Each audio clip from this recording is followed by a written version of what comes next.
लेखन कला और शहरी जीवन में हम पढ़ेंगे मेसोपोटामिया के बारे में। तो मेसोपोटामिया में शहरी जीवन की शुरुआत हुई थी। मेसोपोटामिया का अर्थ क्या होता है? मेसोपोटामिया यूनानी भाषा के दो शब्दों से मिलकर बना है, मेसोज और पोटोमाइस से। तो मेसोज का मतलब होता है मध्य में, और पोटोमाइस का मतलब होता है यानी नदी से मिलकर बना हुआ। दो नदियों से मिलकर बना हुआ को क्या कहते हैं? मेसोपोटामिया। किन दो नदियों से मिलकर बना है? दजला और फरात नदियों के बीच।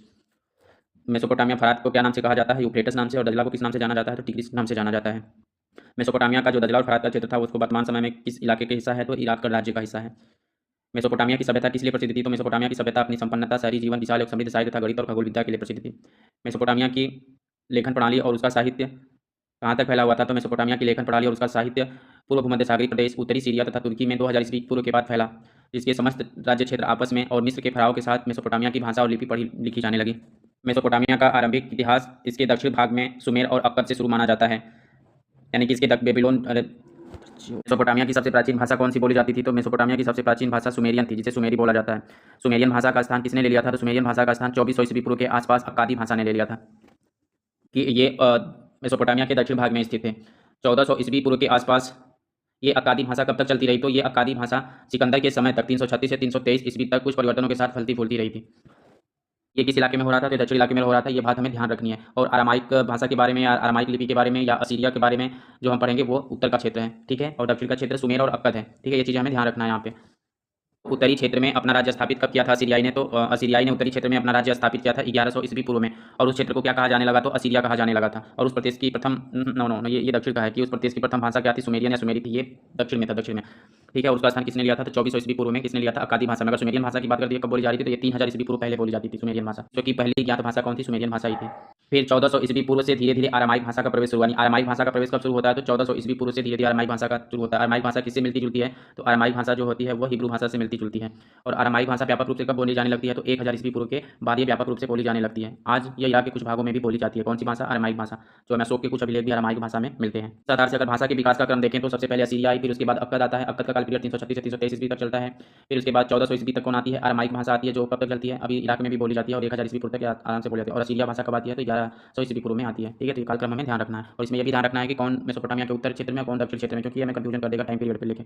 मेसोपोटामिया में पुरातात्विक खोजों की शुरुआत कब हुई थी? तो 1840 के दशक में हुई थी। यहाँ एक बात ध्यान देने की है कि ये पूरा पूछा है कि पूरे मेसोपोटामिया में पुरातात्विक खोजों की शुरुआत कब हुई? तो 1840 के दशक में। अगर किसी क्षेत्र एक विशेष के बारे में पूछे कि उरी जो हो गया, मेरी हो गया, ये जो उनका उत्खनन कब हो रहा था, तो वो टाइम पीरियड अलग है, क्योंकि जो उर नगर था उसका पूर्ण रूप से उत्खनन 1930 में शुरू होता है अच्छे ढंग से। लेकिन मेसोपोटामिया में उत्खनन का कार्य कब शुरू हुआ था? तो 1840 के दशक में शुरू हुआ था। वहाँ एक या दो स्थल पर उत्खनन कार्य कई दशकों तक चला रहा। इसमें कौन से हैं? एक उरुक है और दूसरा मारिया, यानी दो मुख्य नगर थे जहाँ पे उत्खनन कार्य शुरू हुआ था, ठीक है। मेसोपोटामिया में खुदाई का कार्य शुरू हुआ है, उतना भारत में किसी क्षेत्र में खुदाई का कार्य इतना लंबे अरसे तक नहीं चला, जो 1840 तक चलते आ रहा था। कहाँ से? मेसोपोटामिया में, उरुक और मारी नगर में। यूरोपवासियों के लिए मेसोपोटामिया का इतिहास महत्वपूर्ण क्यों माना जाता है? महत्वपूर्ण इसलिए माना जाता है क्योंकि बाइबल का प्रथम भाग क्या कहलाता है? ओल्ड टेस्टामेंट कहलाता है। उसमें मेसोपोटामिया का उल्लेख किया गया, कई संदर्भों में किया गया, इसलिए यूरोपवासियों के लिए मेसोपोटामिया का महत्वपूर्ण होता है। उदाहरण के लिए अगर बाइबल के ओल्ड टेस्टामेंट बुक की बात करें तो उसकी ओल्ड टेस्टामेंट बुक में बुक ऑफ जेनेसिस, जो बुक का नाम है बुक ऑफ जेनेसिस, जो ओल्ड टेस्टामेंट, उसमें सीमार का वर्णन किया गया है। सीमार का तात्पर्य क्या है? सीमार का मतलब सुमेर होता है, जो ईंटों से बने शहरों की भूमि थी। यूरोप के यात्री और विद्वानजन जो थे वो मेसोपोटामिया को एक तरह से अपने पूर्वजों की भूमि मानते थे। और जब इस क्षेत्र में पुरातात्विक खोज की शुरुआत हुई तो ओल्ड टेस्टामेंट में के अक्षरशः सत्य को सिद्ध करने का प्रयत्न किया गया था। 19वीं सदी का कालक्रम आने के बाद, यानी शुरुआत का उत्खनन करने का 1840 के दशक में, और 19वीं सदी के मध्य तक आने के बाद भी क्या हो रहा है कि इनके मेसोपोटामिया के उत्खनन के उत्साह में कोई कमी नहीं आ रही है, ठीक है। देखने को मिला है कि 1873 ईस्वी में एक ब्रिटिश समाचार पत्र ने, ठीक है, 1873 में ब्रिटिश समाचार पत्र ने ब्रिटिश म्यूजियम द्वारा, किसके द्वारा? ब्रिटिश म्यूजियम द्वारा प्रारंभ किए गए खोज अभियान का खर्चा उठाया था। यानी कि ब्रिटिश म्यूजियम द्वारा जो उत्खनन और खोज का अभियान किया गया था उसका खर्चा किसने उठाया था? तो एक ब्रिटिश समाचार पत्र ने उठाया था। कब? 1873 ईस्वी में।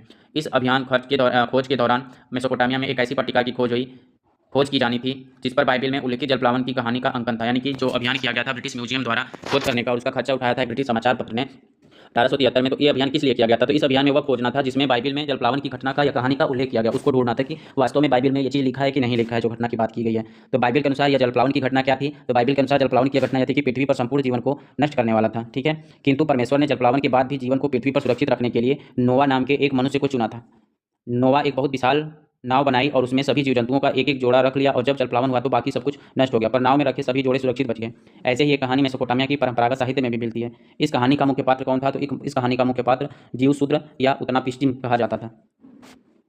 चीज़ हम देखते हैं जैसे यूरोप में जलप्लावन की कहानी में नोवा की बात होती है, वैसे ही हम भारत में जलप्लावन की जैसी कहानी में किसकी बात करते हैं तो मनु को पाते हैं हम, ठीक है। तो लगभग सेम दृष्टि थी। 1960 के दशक तक यह समझा जाता था कि ओल्ड टेस्टामेंट की कहानियां अक्षरशः सही नहीं है, लेकिन ये इतिहास में हुए महत्वपूर्ण परिवर्तनों के अतीत को अपने ढंग से अभिव्यक्त करती हैं। धीरे धीरे पुरातात्विक तकनीकें अधिकाधिक उन्नत और परिष्कृत होती गई। इसके अलावा भिन्न भिन्न पहलुओं पर ध्यान दिया जाने लगा, यहाँ तक कि आम लोगों के जीवन की भी परिकल्पना की जाने लगी। बाइबल की कहानियों की अक्षरशः सच्चाई को प्रमाणित करने का कार्य गौण हो गया। आगे के अनुभव में हम जिन बातों पर चर्चा करेंगे अधिकांश इन प्रवर्ती अध्ययनों पर आधारित, यानी कि जो बाइबल के अक्षर कहानी की जो अक्षरशः बात की गई थी तो वो गौड़ हो गया, मतलब उतना मैच नहीं हो पाया जितना इन्होंने सोचा। बात करेंगे मेसोपोटामिया और उसके भूगोल के बारे में कि मेसोपोटामिया का इलाका किन किन क्षेत्रों में मौजूद था और किस किस क्षेत्रों में क्या क्या चीज़ें थी। तो मेसोपोटामिया का जो इलाका था वो भौगोलिक विविधता वाला देश था। इसके पूर्वी भाग में हरे भरे ऊंचे नीचे मैदान थे, ठीक है। यानी कि मेसोपोटामिया की बात करें तो उसका पूर्वी भाग जो था उस वहाँ पे हरा भरा ऊंचा नीचा मैदान है, यानी मैदानी भाग, यानी कि मेसोपोटामिया के पूर्वी भाग में क्या है, मैदानी भाग है, जहाँ पे पर्वत श्रृंखला भी फैले हुए हैं, वन भी पाए जाते हैं, साथ ही साथ स्वच्छ झरने तथा जंगली फूल भी हैं। यहाँ अच्छी फसल के लिए पर्याप्त वर्षा हो जाती है। यानी कि मेसोपोटामिया में खेती की शुरुआत कब मानी जाती है तो मेसोपोटामिया में खेती की शुरुआत 7000 से 6000 ईस्वी पूर्व के बीच मानी जाती है। ये किधर हो रहा था तो पूर्वी क्षेत्र में हो रहा था। मेसोपोटामिया के उत्तर भाग में क्या था तो मेसोपोटामिया के उत्तर भाग में ऊंची भूमि है, ठीक है। कैसी है, ऊंची भूमि है। और पूर्वी भाग में क्या था, पूर्वी भाग में ऊंचा और नीचा मैदान है, ठीक है। पूर्वी भाग में क्या है, स्टेपी ऊंची भूमि है जहाँ पे स्टेपी घास के मैदान है, ठीक है। यानी स्टेपी घास के मैदान किधर है तो मेसोपोटामिया के उत्तर में है, और हरे भरे ऊंचे नीचे मैदान किधर है तो वो कहाँ दिखते हैं तो मेसोपोटामिया के पूर्वी भाग में दिखते हैं। मेसोपोटामिया का दक्षिण भाग जो है वो क्या है, वो रेगिस्तान है। तो उत्तर भाग की बात करें तो स्टेपी मैदान है, घास का मैदान है। यहाँ पर पशुपालन होता है, लेकिन जो पशुपालन है वो खेती की तुलना में आजीविका का अच्छा साधन है, ठीक है। यानी उत्तर में आजीविका का अच्छा साधन क्या है तो पशुपालन जो है वो आजीविका का अच्छा साधन, और खेती का अच्छा साधन किधर है तो मेसोपोटामिया के पूर्वी भाग में देखने को मिलता है। सर्दियों की वर्षा के बाद भेड़ बकरियां यहाँ उगने वाली छोटी छोटी झाड़ियों और घास से अपना भरण पोषण करती है। पूर्व में क्या है, पूर्व में दजला की सहायक नदियाँ ईरान के पहाड़ी प्रदेशों में जाने के लिए परिवहन का अच्छा साधन है। यानी कि जो पूर्व में पहाड़ी प्रदेश है उसमें जाने के लिए परिवहन का अच्छा साधन कौन सी नदी पे है तो दजला की नदी पे है जी, ठीक है। दजला को क्या नाम से जानते हैं तो टिग्रिस नदी से जानते हैं। किस नाम से, टिग्रिस नदी से, जो व्यापार का अच्छा साधन है, ठीक है। कौन सी नदी है, दजला नदी है। दक्षिणी भाग में क्या है, दक्षिणी भाग में एक रेगिस्तान है, और यही वह स्थान है जहाँ सबसे पहले नगरों का और लेखन प्रणाली का प्रादुर्भाव। यहाँ पे एक चीज़ देखेंगे कि पूर्व में जो दजला की सहायक नदी है, ठीक है, सहायक नदी से ईरान के पहाड़ी प्रदेश में जाने के लिए परिवहन का अच्छा साधन है, ठीक है। ये चीज़ ध्यान देना है यहाँ पे कि दजला की सहायक नदी जो है वह ईरान के पहाड़ी प्रदेशों में जाने के लिए परिवहन का अच्छा साधन है, ठीक। और दक्षिण भाग जो है वो रेगिस्तान है, और वहाँ स्थान है जहाँ सबसे पहले नगर और लेखन प्रणाली का विकास हुआ था। इन रेगिस्तानों में शहरों के लिए भरण पोषण साधन बन सकने की क्षमता थी, क्योंकि फरात और दजला नाम की नदियाँ उत्तरी पहाड़ों से निकलकर अपने साथ उपजाऊ और बारीक मिट्टी लाती थी, ठीक है, और जिससे यहाँ सिंचाई के लिए महत्वपूर्ण स्थान बनता था। फरात नदी जो रेगिस्तान में प्रवेश करने के बाद कई धाराओं में बटकर बहने लगती थी। कभी कभी इन धाराओं में बाढ़ आ जाती थी, और पुराने जमाने में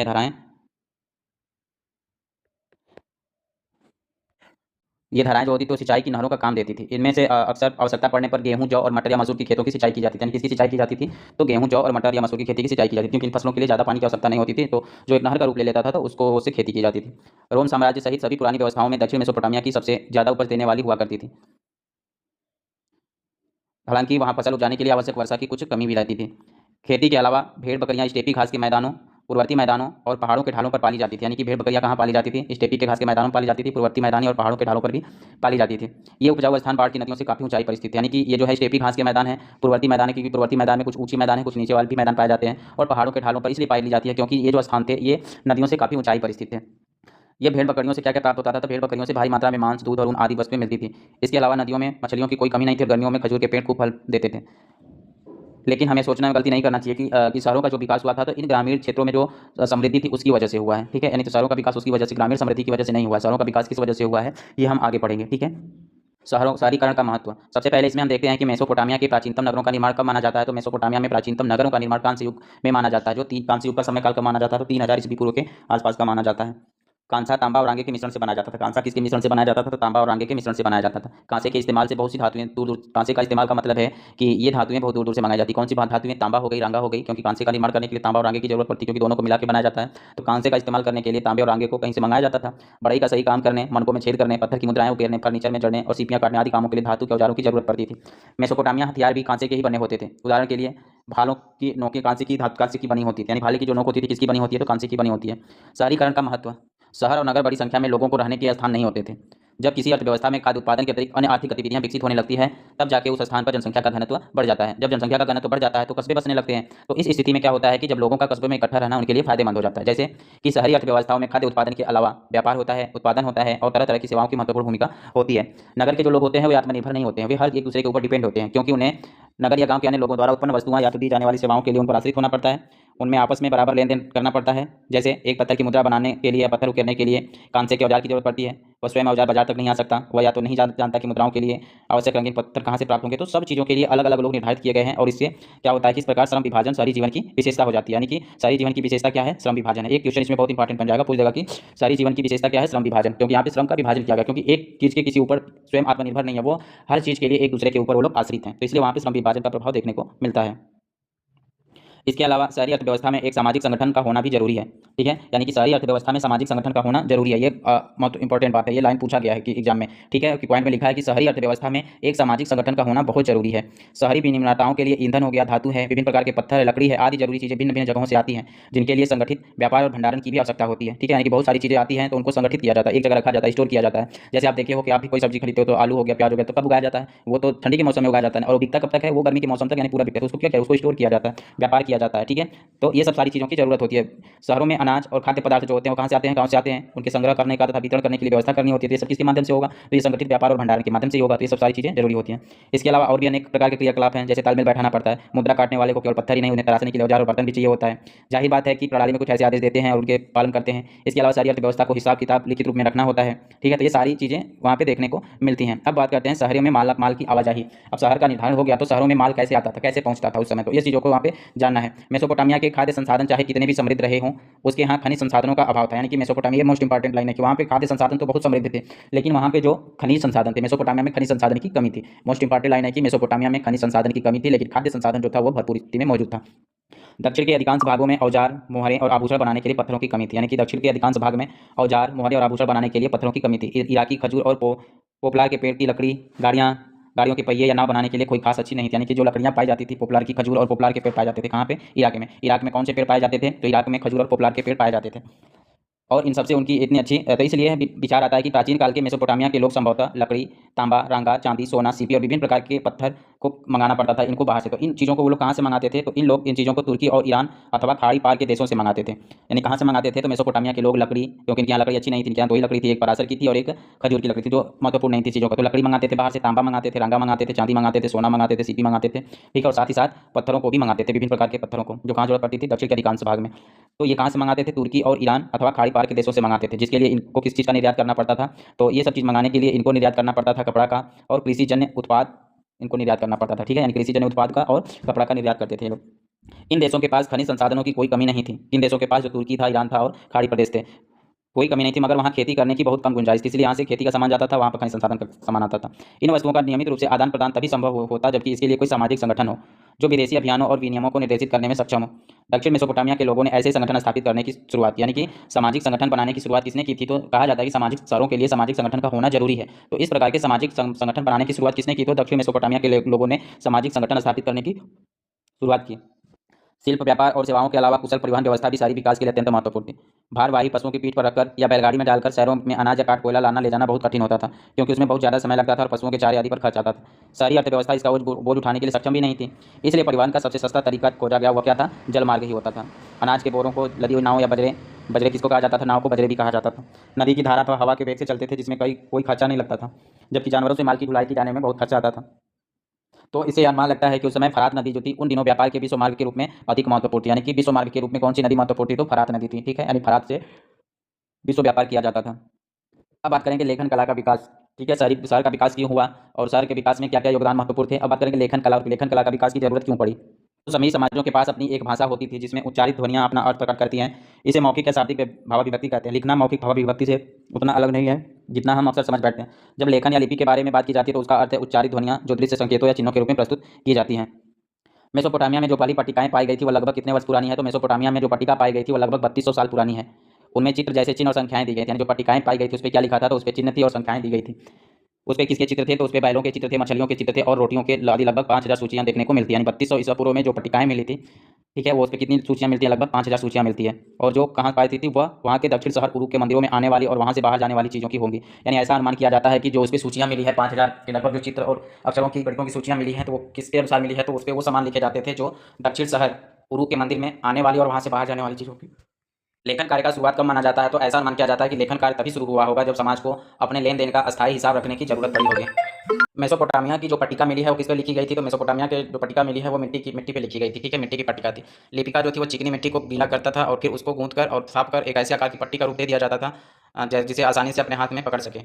वह सावधानीपूर्वक उसकी सतहों को चिकना बना लेता था, फिर सरकंडे की तीली की तीखी नोक से वह उसकी नम चिकनी सतह पर किलाक्षर चिन्ह बना देता था। उसको क्या कहते थे? यूनिफॉर्म लिपि भी कहते हैं। जब ये पट्टिकाएं धूप में सूख जाती थी तो पक्की हो जाती थी और वे मिट्टी के बर्तनों जैसी मजबूत हो जाती थी। जब उन पर लिखा हुआ कोई हिसाब जैसे धातु के टुकड़े सौंपने का हिसाब असंगत या गैर जरूरी हो जाता था तो उस पट्टिका को फेंक दिया जाता था। ऐसे पट्टी जब एक बार सूख जाती थी तो उस पर कोई नया चिन्ह या अक्षर नहीं लिखा जा सकता था। इस प्रकार प्रत्येक सौदे के लिए चाहे वो कितना ही छोटा हो एक अलग पट्टिका की जरूरत होती थी। इसलिए मेसोपोटामिया के खुदाई स्थलों पर सैकड़ों पट्टिकाएं मिली हैं और इस स्रोत संपदा के कारण ही आज हम मेसोपोटामिया के बारे में कुछ जानते हैं। एक चिकनी मिट्टी की पट्टिका जो दोनों किलाक्षर लिपि में लिखी हुई है, यह गणितीय अभ्यास है। पट्टिका के अग्रभाग भाग में सबसे ऊपर एक त्रिभुज और उसके आर पार कुछ रेखाएं खींचे। क्यूनियस जिसका अर्थ होता है खूंटी और फॉर्मा फॉर्मा जिसका अर्थ होता है आकार से बना था। यानी यूनिफॉर्म का मतलब क्या होता है? किलाकर कहा गया था। यूनिफॉर्म किससे निकला है? तो लातिनी शब्द क्यूनियस से निकला है। किसे? यूनिफॉर्म किससे निकला है? तो लातिनी शब्द क्यूनियस से निकला है, जिसका अर्थ क्या होता है? खूंटी और फॉर्मा, जिसका अर्थ हो जाता है आकार है। खूंटी और फॉर्मा का अर्थ क्या होता है? आकार। ये पूछ देगा क्वेश्चन कि यूनिफॉर्मा किस लातिनी शब्द से बना है? तो क्यूनियस शब्द से बना है। ये भी पूछेगा यूनानी शब्द है कि ग्रीक शब्द है? तो यूनिफॉर्म कौन सा शब्द है? लातिनी शब्द के क्यूनियस से बना है। ये सब चीजें ध्यान देने की बात है इसमें। लगभग 2600 ईस्वी पूर्व के आसपास किलाकर को हो गई और भाषा सुमेरियन थी। यानी कि आसपास वर्ण क्या हो गए? वर्ण किलाकर हो गए कब? 2600 ईस्वी पूर्व के आसपास। और भाषा क्या थी? सुमेरियन थी 2600 ईस्वी के आसपास। यन भाषा को कौन सी भाषा ले लेती है? अक्कादी भाषा लेती है। कब लेती है? 2400 ईस्वी पूर्व के आसपास। जब 2600 ईस्वी पूर्व में जब किलाकर लिपि का वर्णन हो गया था तो अब जो लेखन कला का इस्तेमाल हिसाब किताब रखने के लिए किया जाता था, तो अब लेखन कला का प्रयोग किसमें किया जाने लगा था? शब्दकोश बनाने में, भूमि के हस्तांतरण को कानूनी मान्यता प्रदान करने में, राजाओं के कार्यों का वर्णन करने और कानून में उन परिवर्तनों को उद्घोषित करने के लिए किया जाने लगा जो देश की आम जनता के लिए बनाए जाते थे। मेसोपोटामिया की सबसे पुरानी ज्ञात भाषा क्या है? सुमेरियन है। और सुमेरियन का स्थान किसने ले लिया? तो सुमेरियन का स्थान अक्कादी भाषा ने ले लिया। कब ले लिया था? 2400 ईस्वी पूर्व में। अक्कादी भाषा में किलाकर लिखने का रिवाज कब तक चलता रहा? तो अक्कादी भाषा में किलाकर लेखन का रिवाज ईस्वी सन की पहली शताब्दी तक अर्थात 2000 से अधिक वर्षों तक चलता रहा था। बात करेंगे लेखन प्रणाली के बारे में। जिस ध्वनि के लिए किलाक्षर या किलाकर चिन्ह का प्रयोग किया जाता था वह एक अकेला व्यंजन या स्वर नहीं होता था, लेकिन अक्षर होते थे। जैसे अंग्रेजी में पुट या ला या इन। इस प्रकार मेसोपोटामिया के लिपि को सैकड़ों चिन्ह सीखने पड़ते थे और उसे गीली मिट्टी पर उसके सूखने से पहले ही लिखना होता था। लेखन का कार्य के लिए बड़ी कुशलता की आवश्यकता होती थी, इसलिए लिखने का काम अत्यंत महत्वपूर्ण माना जाता था। इस प्रकार किसी भाषा विशेष की ध्वनियों को एक दृश्य में प्रस्तुत करना एक बौद्धिक उपलब्धि माना जाता था। साक्षरता की बात करें तो मेसोपोटामिया के बहुत कम लोग पढ़े लिखे थे, बहुत कम लोग पढ़ लिख सकते थे। ठीक है, न केवल प्रतीकों या चिन्हों की संख्या सैकड़ों में थी बल्कि ये कहीं अधिक पेचीदा थी। अगर राजा स्वयं पढ़ सकता था तो वह यह चाहता था कि प्रशस्तिपूर्ण अभिलेखों में उन तथ्यों का उल्लेख अवश्य किया जाए। अधिकतर लिखावट बोलने के तरीकों को दर्शाती है। एक अधिकारी द्वारा राजा को लिखा गया पत्र उसके पढ़कर सुनाया जाता था, इसलिए उसकी शुरुआत इस तरह से की जाती है: मेरे अमुक मालिक को उनका अमुक सेवक निवेदन करता है, मुझे सौंपे गए काम को मैंने पूरा कर दिया। सृष्टि के बारे में लिखे गए एक लंबे पौराणिक काव्य के अंत में लिखा गया था कि इन काव्य पंक्तियों को सदा याद रखा जाए और बूढ़े बड़े लोग इन्हें छोटों को पढ़ाएं, बुद्धिमान और विद्वान लोग इन बात पर चर्चा करें, पिता इन्हें अपने पुत्रों के लिए बार बार दोहराएं, ग्वालों के कान भी इन पंक्तियों को सुनने के लिए सदा खुले रहें। लेखन का प्रयोग। शहरी जीवन, व्यापार और लेखन कला के बीच संबंधों को उरुक के प्राचीन शासक एनमरकर के बारे में लिखे गए एक सुमेरियन महाकाव्य से स्पष्ट होता है। मेसोपोटामिया की परंपरागत कथाओं के अनुसार उरुक एक अत्यंत सुंदर शहर था जिसे अक्सर केवल शहर कहकर ही पुकारा जाता था। यानी उरुक शहर जो था एक महत्वपूर्ण शहर था। उरुक कहाँ का शहर था? सुमेरियन महाकाव्य में इसको बताया गया है। उरुक का एक प्राचीन शासक एनमरकर, यानी उरुक का प्राचीन शासक कौन था? एनमरकर था। सुमेर के व्यापार की पहली घटना को एनमरकर के साथ जोड़ा जाता है। सुमेर के व्यापार की पहली घटना को किसके साथ जोड़ा जाता है? तो सुमेर के प्राचीन शासक एनमरकर के साथ जोड़कर देखा जाता है। उस महाकाव्य में कहा गया है कि उन दिनों व्यापार क्या होता था यह कोई नहीं जानता था। एनमरकर अपने शहर के एक सुंदर मंदिर को सजाने के लिए लाजवर्द और अन्य बहुमूल्य रत्न तथा धातुएं मंगाना चाहता था। इस काम के लिए अपना एक दूत अरट्टा नाम के एक सुदूर देश के शासक के पास भेजता है। यानी कि एनमरकर जो था उसने अपने दूत को किस राजा के पास भेजता है? तो अरट्टा शासक के पास भेजता है। किस लिए भेजता है? क्योंकि वह एक मंदिर बनवाना चाहता था और उस मंदिर के लिए लाजवाब और अन्य बहुमूल्य रत्न और धातुएं चाहिए थी, इसलिए वो अपने दूत को अरट्टा नामक राजा के पास भेजता है। दूत ने राजा के आदेश का पालन किया। रात में वह चांद तारों की रोशनी और उनसे सूचित दिशा के अनुसार और दिन में सूरज के बताए मार्ग पर आगे बढ़ता गया।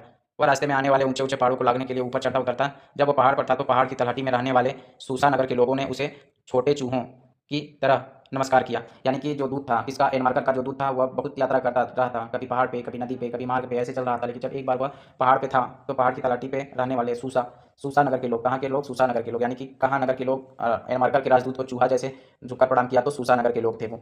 कवि के कहने का तात्पर्य है कि जब दूत एक बार ऊंचे पहाड़ पर चढ़ गया तो नीचे घाटी में सभी चीजें उसे बहुत छोटी लगती थी। यानी यहाँ पर कवि का कहने का मतलब ये है कि जब पहाड़ पे चढ़ इतना ऊंचाई था कि जब वो पहाड़ पे चढ़ जाता तो नीचे जब कोई चीज देखता तो छोटी लगती। तो उसने ऐसे कहा था सूसा लोगों के बारे में। उसने 5 पर्वतमालाएं, 6 पर्वतमालाएं और फिर 7 पर्वतमालाएं पार की, ये सब वर्णन किया गया है। ठीक है, किसमें? महाकाव्य में। किसके महाकाव्य में? तो एनमरकर के बारे में जो लिखा गया था। ठीक है, सुमेरियन का जो एक महाकाव्य था उसमें जो लिखा गया था। दूत अरट्टा के मुखिया से लाजवर्द या चांदी नहीं ला पाया। यानी जो दूत भेजा गया था एनमरकर के द्वारा कहाँ पे? अरट्टा के पास। वह मुखिया से लाजवर्द या चांदी नहीं ला पाया और उसे बारंबार लंबी यात्राओं के उपरांत खाली हाथ लौटना पड़ा। इसके बावजूद कि वह अरट्टा के मुखिया से चांदी प्राप्त करने के लिए उसको उरुक के राजा की ओर से तरह तरह की धमकियां और आश्वासन देता रहा। तो जो दूत गया था तो वह उरूक राजा की तरफ से, यानी किसकी तरफ से, एरमरकर राजा की बात को बताकर धमकी दे रहा कि तुम मुझे चांदी दो, ठीक है, चांदी दो जल्दी तुमने, तो राजा ये है वो है, ये कर देगा वो कर देगा, धमकी और आश्वासन दोनों दे रहा था। अंत में दूत इतना चकरा गया, उसकी बातों से इतना परेशान हो गया कि अपनी बात को सही तरह से व्यक्त ही नहीं कर पाया और उसने एरमरकर के संदेश को घालमेल कर दिया। ठीक है, अंत में दूत इतना चकरा गया, राजा नहीं चकरा था, कौन चकरा था, दूत चकरा गया, मतलब उसको धमकियां दे रहा है, आश्वासन दे रहा है राजा को, ठीक है, और इतना उस घबरा गया कि वो जो एरमरकर जो बात कह के बोला था उसके बाद कोई सही बात से वहाँ पे कही नहीं पाया था, ठीक है, वो एरमरकर के संदेश को घालमेल कर दिया।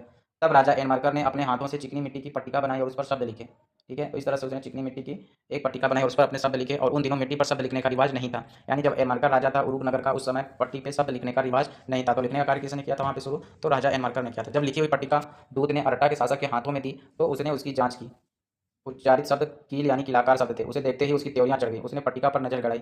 इस घटना को शाब्दिक रूप से सत्य नहीं माना जाना चाहिए, लेकिन इससे निष्कर्ष निकाला जा सकता है कि मेसोपोटामिया की विचारधारा के अनुसार सर्वप्रथम राजा ने ही व्यापार और लेखन की व्यवस्था की थी।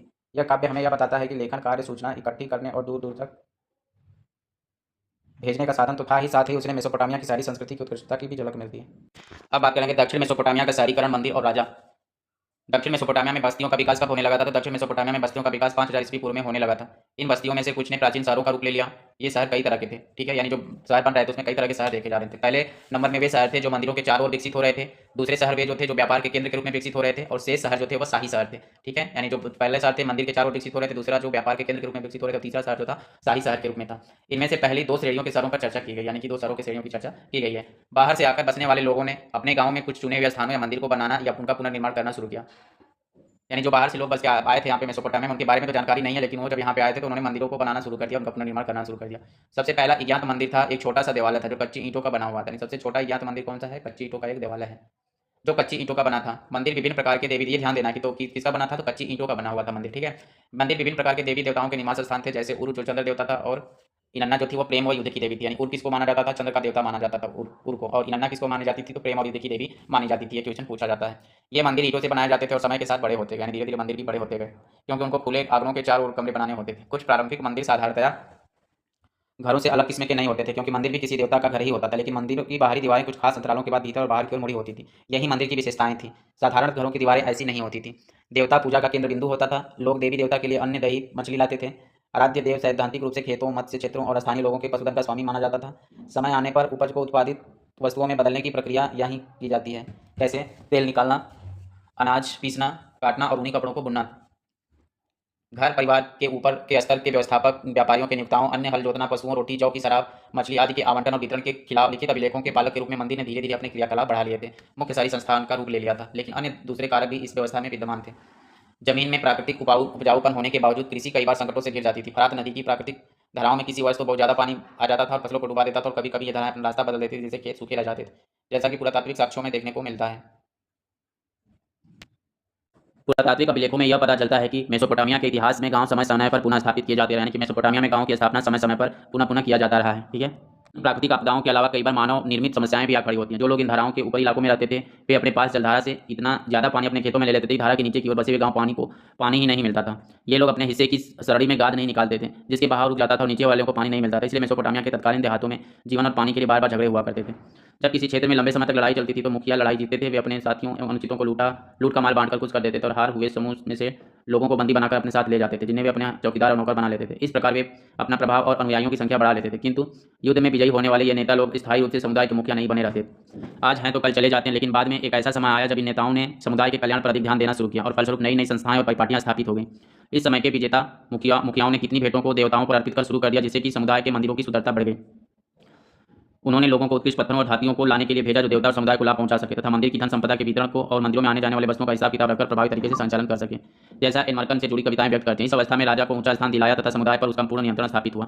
हम पारस्परिक हितों को दृढ़ता करने वाले विकास के एक ऐसे दौर की कल्पना कर सकते हैं जिसमें मुखिया लोगों ने ग्रामीणों को अपने पास बसने के लिए प्रोत्साहित किया, जिससे कि वे आवश्यकता पड़ने पर तुरंत अपनी सेना इकट्ठी कर सके। इसके अलावा लोग एक दूसरे के आसपास रहने से स्वयं को अधिक महसूस कर सकते थे। उरूक जो उन दिनों सबसे पुराने मंदिर नगरों में से एक था, यानी सबसे पुराने मंदिर नगरों में से कौन था, उरूक था।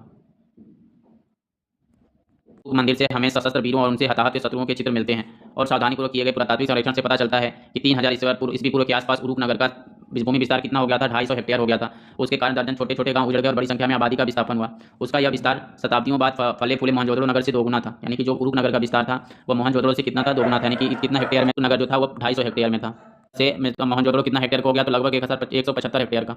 उरुक नगर की रक्षा के लिए उसके चारों काफ़ी पहले ही एक सुदृढ़ प्राचीर बना दी गई थी। उरुक नगर 4200 ईस्वी पूर्व से 400 ईस्वी तक बराबर अपने अस्तित्व में रहा। उरुक नगर कितना तक अस्तित्व रहा? तो 4200 ईस्वी पूर्व से लेकर 400 ईस्वी तक अस्तित्व में रहा था। उस दौरान 2800 ईस्वी पूर्व के आसपास वह उसका क्षेत्रफल कितना हो गया था? तो 400 हेक्टेयर में फैल गया था। युद्धबंदियों और स्थानीय लोगों को अनिवार्य रूप से मंदिर का अथवा प्रत्यक्ष रूप से शासक का काम करना पड़ता था। कृषि कर भले ही न देना पड़े पर काम करना अनिवार्य था। जिन्हें काम पर लगाया जाता था उन्हें काम के बदले अनाज दिया जाता था। सैकड़ों ऐसी राशन सूचियां मिली हैं जिनमें काम करने वाले लोगों के लिए नामों के आगे उन्हें देने वाले अनाज हैं, जिनमें से काम करने वाला सैकड़ों ऐसी राशन सूचियां मिली है जिनमें काम करने वाले लोगों के नामों के आगे जिन्हें अनाज, कपड़े, तेल आदि की मात्रा लिखी गई है। एक अनुमान के अनुसार एक मंदिर को बनाने के लिए 1500 आदमियों ने 5 साल तक प्रतिदिन 10 घंटे काम किया था। शासकों के हुक्म से आम लोग पत्थर खोदते, धनुष खादी बनाने, धातु खनिज बनाने लाने शासकों के हुक्म से आम लोग पत्थर खोदने, धातु खनिज लाने, मिट्टी से ईंटें तैयार करने और मंदिर में लगाने और सुदूर देशों में जाकर मंदिर के लिए उपयुक्त सामान लाने के कामों में जुटे रहते थे। इसकी वजह से 3000 ईस्वी पूर्व के आसपास उरुक में खूब तकनीकी प्रगति हुई। क्यों? 3000 ईस्वी पूर्व में उरुक में तकनीकी ज़्यादा होने का कारण और प्रगति होने का कारण ये था कि मंदिर बनाने के लिए राजा लोगों को काम सौंप रहे थे। जैसे पत्थर खोदने के लिए, धातु खनिज लाने के लिए, मिट्टी से ही तैयार करने के लिए, सब चीज़ों के लिए लोगों से कहा जाता था। अनेक प्रकार के शिल्पों के लिए कांसे के औजार का प्रयोग होता था। वास्तुविद ने ईंटों के स्तंभों को बनाना सीख लिया, क्योंकि उन दिनों बड़े बड़े कमरों की छतों को बोझ को संभालने के लिए सतीर बनाने हेतु उपयुक्त लकड़ियां नहीं मिलती थी। सैकड़ों लोगों को चिकनी मिट्टी के शंकु बनाने और पकाने के काम में लगाया जाता था। इन शंकुओं को भिन्न भिन्न रंगों में रंगकर मंदिरों की दीवारों में लगाए जाते थे, जिससे वे दीवारें विभिन्न सुशोभित दिखें। मूर्तिकला के क्षेत्र में तो प्रबल समर्थन मूर्तिकला के क्षेत्र में भी उच्च कोटि की सफलता प्राप्त की गई। इस कला के सुंदर नमूने आसानी से उपलब्ध होने वाली चिकनी मिट्टी की अपेक्षा अधिक आयातित पत्थरों से तैयार किए जाते थे। यानी कि सुंदर नमूने आसानी से उपलब्ध होने वाली चिकनी मिट्टी की अपेक्षा अधिकतर आयातित पत्थरों से तैयार किए जाते थे। तभी प्रौद्योगिकी के क्षेत्र में एक युगांतकारी परिवर्तन आया जो सारी अर्थव्यवस्था के लिए अत्यंत उपयुक्त साबित हुआ, और वह था कुम्हार के चाक का निर्माण। आगे चलकर इस चाक से कुम्हार की कार्यशाला में एक साथ बड़े पैमाने पर दर्जनों एक साथ आसानी से बनाया जा सकता। एक बेलनाकार मुद्रा की छाप लगभग 3200 ईस्वी पूर्व। इस छाप में अंकित दाढ़ी वाले सशस्त्र खड़े व्यक्ति और ऊपर काले पत्थर पर अंकित वीर का उत्कीर्ण शिलापट या स्लेट है। दोनों में पोशाक और केस शैली एक जैसी है। चित्र में 3 युद्धबंदी दिखाए गए जिनके हाथ बंधे हुए हैं और चौथा व्यक्ति विजय योद्धा से हाथ फैलाकर दया की भीख मांग रहा है। मोहर एक शाही शिल्पी कृति। भारत में प्राचीन काल में पत्थर की मोहरें होती थी जिन पर चिन्ह अंकित किए गए होते थे, लेकिन मेसोपोटामिया में पहली सहस्त्राब्दी ईस्वी के अंत तक पत्थर की बेलनाकार मोहरें जो बीच में 8 पार छेद होती थी एक तीली लगाकर गीली मिट्टी के ऊपर घुमाई जाती थी और इस प्रकार उनसे लगातार चित्र बनाया जाता था।